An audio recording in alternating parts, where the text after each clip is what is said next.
માંડવી ખાતે સુરત જિલ્લા ધર્મ જાગરણ સમન્વય બેઠક સોનગઢ ખાતે યોજાનાર મોરારી બાપુની રામકથા અંગે બેઠક યોજવામાં આવી.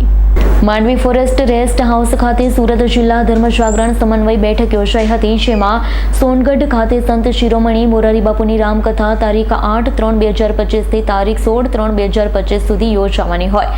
સમન્વય બેઠક યોજાઈ હતી. સુરત જિલ્લા ભાજપ મહામંત્રી રાજેશભાઈ પટેલે જણાવ્યું છે, સુરત જિલ્લાના 3 મંડળો પૈકી માંડવી, માંગરોળ અને માંડવી નગર મંડળની બેઠક યોજવામાં આવી. રામકથા અંગે યોજવામાં આવેલી 3 મંડળના લોકોને જાણકારી આપી મોટી સંખ્યામાં કથા શ્રવણનો લાભ લેવા જણાવ્યું છે. તો આ પ્રસંગે ગુજરાત હિન્દુ ધર્મ જાગરણ ચંદનસિંહ ગોહિલે જણાવ્યું છે, હિન્દુત્વ બચશે તો ધર્મ બચશે. સોનગઢ ખાતે યોજાનાર રામકથા એ જનજાતિ અભિયાન છે. જન સુધી સમન્વય કરી તમામને કથાનું રસપાન કરાવવા અંગે આહવાન કર્યું હતું. સુરત જિલ્લા સંઘચાલક ધ્રુવિતભાઈ ચૌધરી દ્વારા જરૂરી માર્ગદર્શન આપવામાં આવ્યું છે. તો આ પ્રસંગે સુરત જિલ્લા ધર્મ જાગરણના સહસંયોજક પ્રહલાદસિંહ ખેંગાર, માંડવી નગર ભાજપ પ્રમુખ પ્રિતેશભાઈ રાવળ, તત્કાલીન માંડવી નગર ભાજપ પ્રમુખ નીતિનભાઈ શુક્લ, 3 મંડળોના કાર્યકર્તાઓ ઉપસ્થિત રહ્યા હતા. જીતેન્દ્ર સોલંકીનો રિપોર્ટ, S9 ન્યૂઝ, માંડવી.